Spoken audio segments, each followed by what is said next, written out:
Welcome to the thrilling world of Security Squawk, where we explore cybersecurity. Guiding you through online threats, we'll aid you in understanding safety protocols and trends.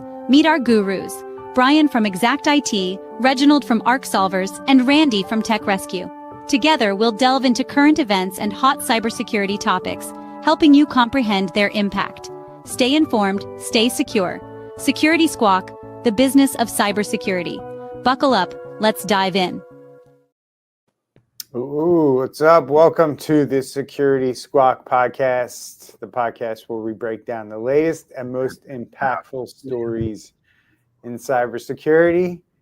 This week, we're diving into a wave of high-profile ransomware attacks and data breaches that have shaken industries from healthcare to retail, and we'll explore how a global sensor giant, a major kidney dialysis provider, and even a household name like IKEA have all found themselves in the crosshairs of cyber criminals.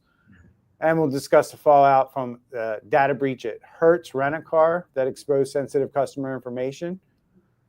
And as always, I'm your host, Bryan. I'm joined by my co-hosts, Randy and Andre, together at last. So let's get into the stories, guys, that matter. We're together, man. Where are you at? I'm at home. I'm right where I need to be. That's right. So let's get into the stories that matter and the lessons every business leader needs to hear today. So let's get right into it. Sensata Technologies, big technology provider here, guys, that are dealing with a. Let me switch this up. A ransom. Ooh, I hit the wrong button. Dealing with a ransomware attack, unfortunately. As soon as I have there we go. Bang.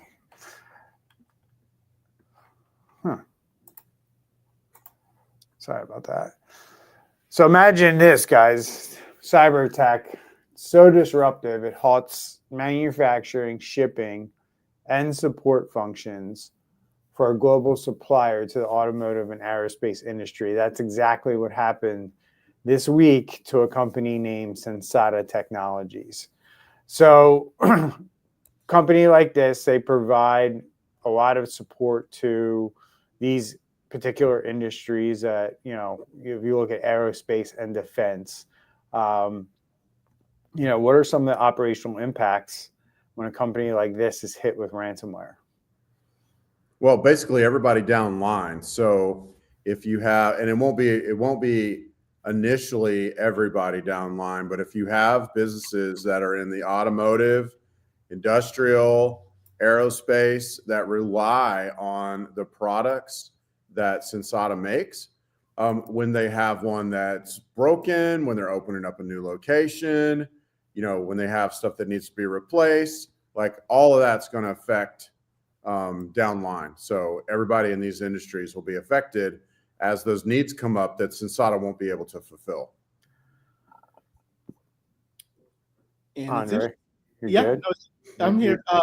All good? No comment? Is the delay? Can you hear us? Yeah, you're good. Okay. Yeah. No, all I was going to say is, a lot of times we look at these reports that talk about how ransomware is, going away, it's in the decline, and, these hackers have no other way of making money, but this is just a point just to show that it's still here and they're still making money. And this is super fresh, Bryan. So the attack actually happened on April 6th, and we're going here by data that they had to disclose to the SEC, I believe. So this was like 9 days ago when they became aware of this. So this is very, very fresh. Yeah. So you mentioned, Randy, the operational impacts and all the things that are going to be felt downline by the customers of Sensata. But what should those customers also be concerned around the stolen data? Like, how should they be concerned about that as well? I guess that's what I'm asking. Yeah, they should. It depends on what was stolen, but what we often see in an attack like this, yes, there's people directly affected by it, but the data gets taken out of the company. And a lot of times the data includes customer data. And if they have that information, then they'll get between Sensata and their customers and then use that existing relationship to basically leverage where the criminals get more money, or maybe they take over the systems in the customer's business by sending out phishing emails that appear to be from Sensata. We don't know how deep this is and how far in they are. Yeah, and they employ 18,000 employees all over in 14 countries. So for the IT director to now be able to make sure that the employees receive proper training and are like aware of this is going to be a very difficult task. So, you know, even if you take 1%, even if they only get 10 people to fall for a phishing email and get them to now click on something or give out information, let them into the systems, the hackers have a really good chance of being able to do this. And we're also doing a little research here on the side, Bryan, and it looks like, so like their automotive sensors, we're talking companies like Ford, GM, Toyota, Tesla, VW. They have tire pressure monitoring systems, engine and transmission controls, battery management for electrical vehicles. So this is more than just, you know, random vendors that just use their stuff. We're talking, these are going into other parts that are made. So probably significantly more impact than we first thought. Sure, right. And these are parts that probably aren't easily sourced elsewhere, right? For these manufacturers, which is, you know, it could potentially lead to production delays and all the things that come with what we're talking about, because, you know, the car market isn't in a great spot right now. So this is only going to add to costs, right? And cars are becoming, I was watching a YouTube video last night where they were just talking about, these car guy experts were talking about how cars have become so unaffordable for the average American at this point. So these things like this, you know, this is the warning that we give on this show every week, that if we continue to not handle these problems before they happen, and then problems like this happen over and over again, we're only going to see prices rise as a result. Somebody has to, you know, pay for this stuff, right? And when Sensata turns around, they're going to spend more on cybersecurity, which means they probably have to charge their customers more money for their services at the end of the day, so they can pay for, you know, proper cybersecurity. Right. Yep. So let's talk about this this next one, guys. DaVita. I'm a little bit behind on pulling my things on my screen up here, but DaVita is a very large, I think, if probably one of the largest, if not the largest, dialysis medical facility. They run a bunch of facilities. I mean, I can probably think of like 3 or 4 in my area that I'm aware of, and apparently they're all over the country. They are. So very large healthcare organization who is, you know, once again, we see another healthcare organization in the crosshairs of a ransomware group. And this is actually a Fortune 500 kidney care provider suffered a weekend ransomware attack on, I think, Saturday that encrypted parts of their network. Yet they claim patient care continues uninterrupted. So I don't know if we've heard anything to the contrary. But how do healthcare organizations, what does it look like in an organization like this when they're dealing with a ransomware event? How do they maintain continuing patient care without their systems? What does that look like? Well, I'm going to take that with a grain of salt of how they're saying they're not affected too much. Mm-hmm. Now, hopefully, we've always talked about it, is, you know, we sometimes wonder why these huge companies don't isolate their systems by state or by, you know, different regions and so forth, unless obviously the patient is traveling from one location to another. But going back to something that I saw that was interesting in the article was, again, ransomware. I think a few weeks ago, we talked about how the statistics were showing how ransomware was in decline, but now here's our second article just talking about how it's still a tactic that the bad guys are using. Yeah, and this can be a real mess, Bryan. So normally they will just go to like pen and paper or pencil and paper, if you will. But also, depending on where the bad guys have inserted themselves, you could see fake bills going out. You could see that information that they've taken being used for other phishing campaigns, extortion campaigns. We're just going to have to wait and see that. And this is fresh. This is from like yesterday, basically. Yeah, it's pretty crazy. So we know with healthcare organizations, guys, that the data that's stolen is, and we know this from other healthcare organizations and what spills over on the dark web and what we see in that data. So we know really sensitive data is stolen here and potentially is at risk of falling into the hands of the public if it ends up on the dark web. And DaVita, I read an article the other day that basically said they're not paying the ransom. So thoughts on where this ends up, or thoughts on, patient data and it being stolen in this situation? I think in a year from now, we're going to be like, man, they should have just paid the ransom. When they talk about how much attorney's fees they're going to be paying out, civil class action lawsuits, it's going to be probably way more and less headache. But there's probably somebody there on principle that's not going to pay. And just this whole other thing that was in this story that, we used to talk about a lot in the early days of the show, not so much anymore. But this whole idea of ransomware groups hitting on off hours or on the weekends, maybe even on holidays. We've talked about that a lot in the past, but not so much anymore. Why or how can organizations prepare for this tactic? Why do they like to do this? We don't know if that was on purpose. But you need to have 24/7 like security operations center where you have all your data that's coming out of the network ought to be ingested and analyzed by, AI nonstop, by people nonstop. The time of day from a security standpoint, there's no reason for it to matter, quote unquote, anymore. Because we can put systems in place to basically be watching it 24/7, including humans doing actionable items or even actionable items by automation. But yeah, so I don't think it's really a thing so much for the quote unquote bad guys, just because,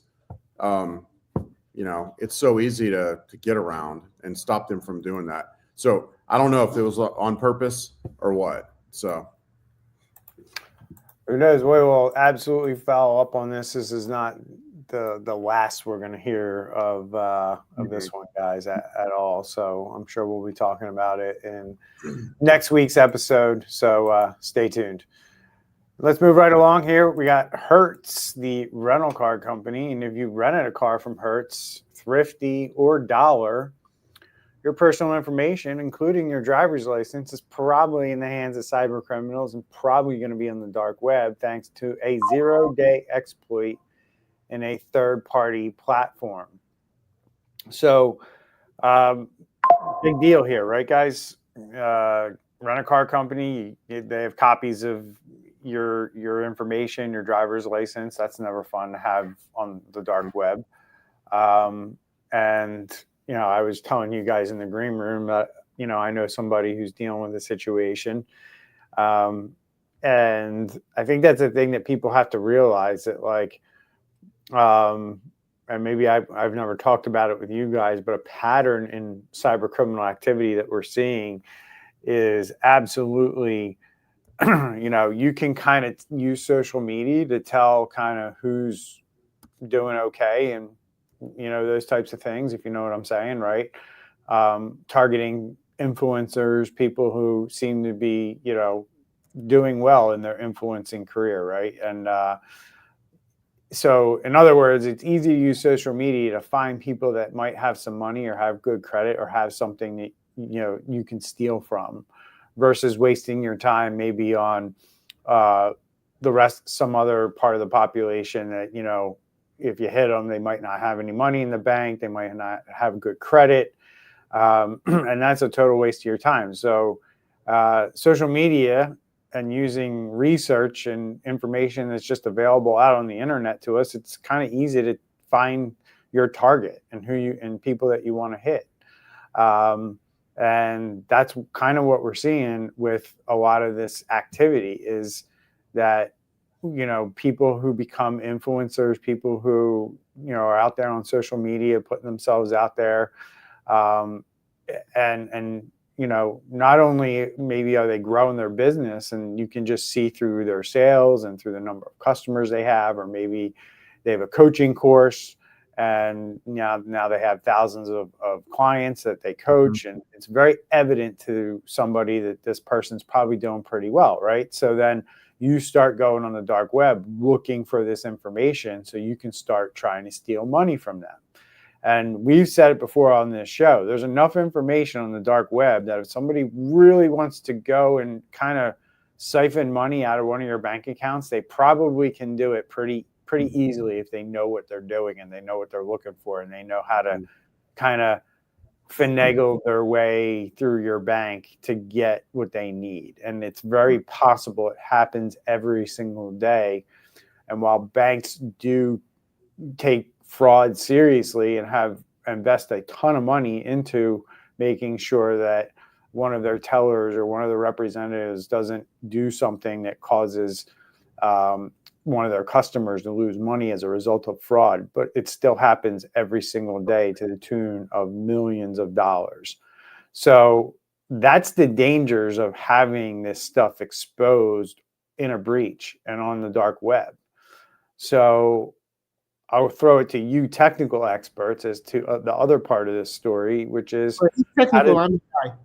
We're the what? I'm AI. He's technical. Yeah, right. So how do these zero-day vulnerabilities play into these? Because that's the other part of this story. I don't know if you know the particulars of this one, Randy, but.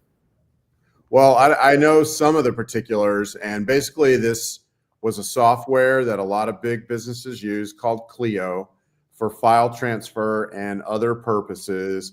Had a big vulnerability in it that was disclosed in around October of 24, was patched, but the patch didn't 100% fix the issue. So it was found again in December that it had a vulnerability, which was patched around December 13th.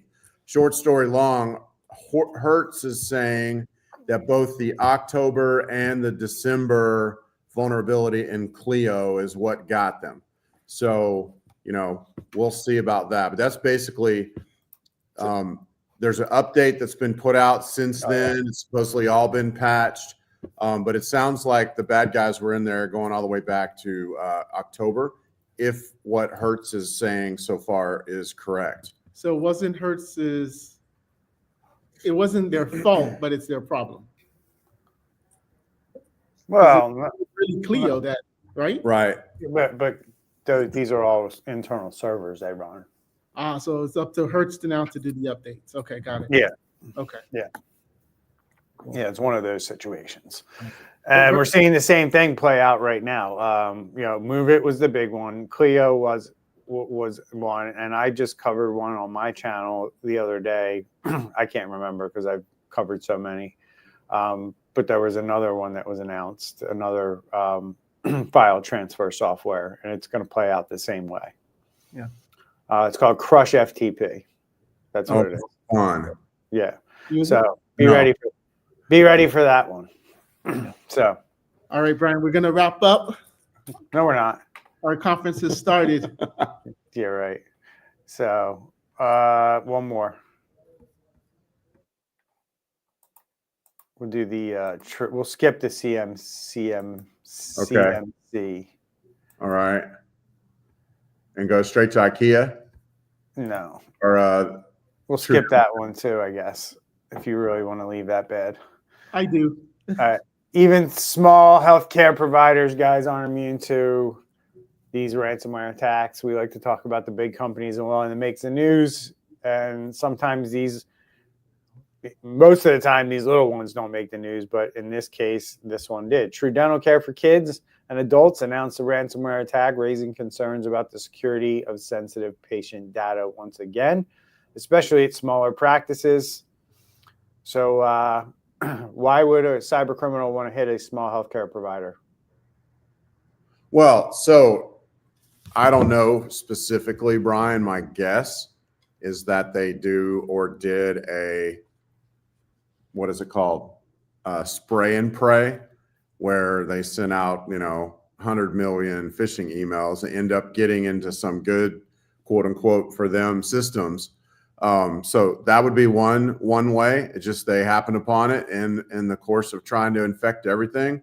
They also could have targeted them directly. It may say that in the article, which you can do with what's called spear phishing, where you're just targeting specific individuals using their information you can find like on Facebook and LinkedIn and maybe some leak data to get them to be more likely to open up an email coming their way. But then why would they want to do this? Because healthcare has money and healthcare has data that's also valuable and can be turned into more money for the criminals. And you got to think about that for a little bit because, even if they only get $50,000 out of this organization, I mean, that's a couple people's full-time pay in most of the countries where a lot of this stuff is coming from. So they just made, a couple months of full-time pay for somebody if it's only like $50,000. And most likely it's going to be a lot more than that because of insurance and money that they have. And I mean, True Dental is sending out 17,640 notifications. So it's small in the sense of they're probably not in every state, but that's still a lot. That's a good data trove that they got. Yep. All right, cool. You guys want to get out of here because you are together at a event somewhere in the middle of the United States. So this guy's playing footsie with me the whole time, man. Am I? It's a little uncomfortable. That's your foot. I thought that was my foot. I'll release you to the party, and then real quick, our last story: IKEA. They lost $23 million in a ransomware attack. The moral of the story here is, when you decide not to pay the ransom, it doesn't mean that it's going to be cheaper for you. And that's what, a lot of the stories that we tell on this show say. So the $23 million loss in a ransomware attack was due to operational costs and inefficiencies and, just being down.